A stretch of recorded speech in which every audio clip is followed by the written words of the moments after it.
సద్దాం హుస్సేన్ ఆయన లాంటి వాళ్ళని 6 మందిని నకిలీలను తయారు చేసిండంట ప్రాణరక్షణ కోసం.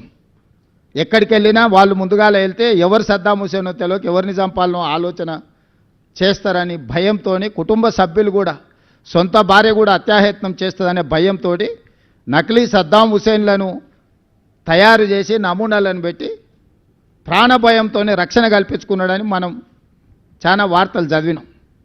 ఇలా చంద్రశేఖరరావు గారు ప్రాణభయంతో తనను కాపాడుకోవడానికి ప్రగతి భవన్లో బుల్లెట్ ప్రూఫ్ అద్దాలు బాత్రూంలో కూడా పెట్టుకునే పరిస్థితి వచ్చింది. ప్రతి వాళ్ళ మీద నిఘబెట్టాలన్న తొంగి చూడాలి ప్రైవేటు జీవితాలలో అని తండ్రి కొడుకుల ఆలోచనతోటి టెలిఫోన్ ట్యాపింగ్ కానీ లేకపోతే కమాండ్ కంట్రోల్ రూమ్ కానీ కట్టినరు. రైతుల కోసం 1 కోటి ఎకరాలకు నీళ్ళు ఇస్తామని చెప్పి 1,00,000 కోట్లు ఖర్చు పెట్టిన కాళేశ్వరం కూలిపోయింది. ఈ 10 సంవత్సరాలల్లా ఈ తెలంగాణ రాష్ట్రానికి ప్రయోజనం చేకూర్చే విధంగా ఏ ప్రణాళికలైనా కేసీఆర్, నరేంద్ర మోడీ గారు, కిషన్ రెడ్డి గారు, కేటీఆర్ గారు చేసిండ్రా? పోల్చి చూడండి.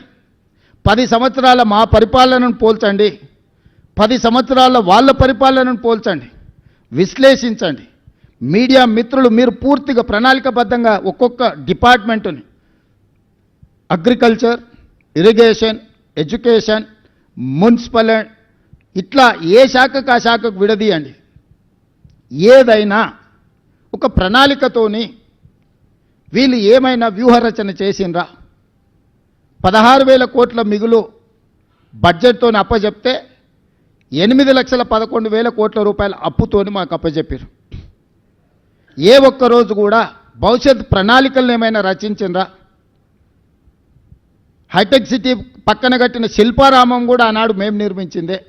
ఈరోజు ఐటీ కంపెనీలు కానీ, ఫార్మా కంపెనీలు కానీ, ఎడ్యుకేషనల్ ఇన్స్టిట్యూట్స్ ఐఎస్బి కావచ్చు, నల్సర్ కావచ్చు, IIIT కావచ్చు, ఇట్లా చెప్పుకుంటూ వెళ్తే చాలా అంతర్జాతీయ ప్రమాణాలు కలిగిన విద్యా సంస్థలు ఈరోజు సిలికాన్ వ్యాలీని మనోళ్ళు డిక్టేట్ చేయగలుగుతున్నారంటే ఆనాడు మేము ఏర్పాటు చేసిన విద్యా సంస్థలే ఈరోజు ప్రపంచ స్థాయిలో మనకు గుర్తింపు తీసుకొచ్చినాయి. ఒక్క అదనపు ఎయిర్పోర్ట్ అయినా మన తెచ్చిండా?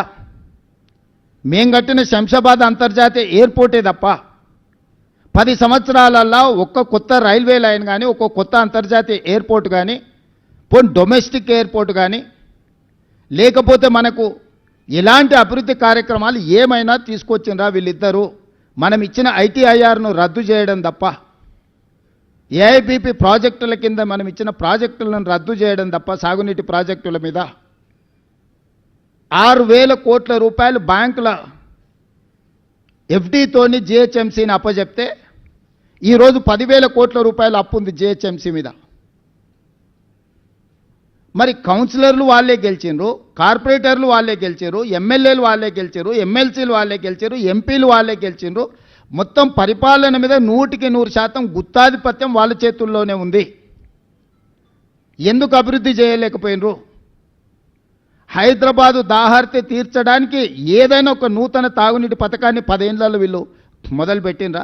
పూర్తి చేసిండ్రా? మీరు ఒక్కసారి చెప్పండి. ఈరోజు కృష్ణానది జలాల నాడు చంద్రబాబు నాయుడు గారు మొదలు పెడితే phase 1, phase 2, phase 3 Congress party చేసింది. గోదావరి జలాలను ఆనాడు రాజశేఖర రెడ్డి గారు ప్రణాళికలు, కిరణ్ కుమార్ రెడ్డి గారు ప్రణాళికలు చేస్తే అవి పూర్తయినాయి. మెట్రో రైలు జైపాల్ రెడ్డి గారు, రాజశేఖర రెడ్డి గారు కలిసి హైదరాబాద్ నగరానికి మెట్రో తెచ్చిరు. ఆనాడు మెట్రో దేశంలోనే 2వ స్థానంలో ఉండే, ఇవాళ 9వ స్థానానికి పడిపోయింది. 10 సంవత్సరాలలో మెట్రోను 1 కిలోమీటర్ అయినా విస్తరించిండ్రా? 7 కిలోమీటర్లు ఓల్డ్ సిటీలో కట్టాల్సిన మెట్రోను ఎల్ఎన్టీకి అమ్ముడు పోయి ఎల్ఎన్టీ దగ్గర కమిషన్లు తీసుకొని వాళ్ళని బెదిరించి బ్లాక్మెయిల్ చేసి సచివాలయం ముందు, మన అసెంబ్లీ ముందు నుంచి టన్నెల్ పోవాలి, పైనుంచి పోతుందని బేగం బజార్ల వ్యాపారాలను దెబ్బతీస్తారని 3 సంవత్సరాలు ప్రాజెక్టును ఆపి 1,000 కోట్లు ఎల్ఎన్టీతో వసూలు చేసుకొని ఈరోజు ఎల్ఎన్టీ మునగడానికి కారణము కేసీఆర్, కేటీఆర్ కాదా? మీరందరూ సజీవ సాక్ష్యం కదా. ఎల్ఎన్టీని ఎట్లా బ్లాక్మెయిల్ చేసిండు చంద్రశేఖరరావు? ఎందుకు మెట్రో నగర విస్తరణతో పాటు మెట్రో విస్తరణకు ఎందుకు ప్రణాళికలు చేయలేదు?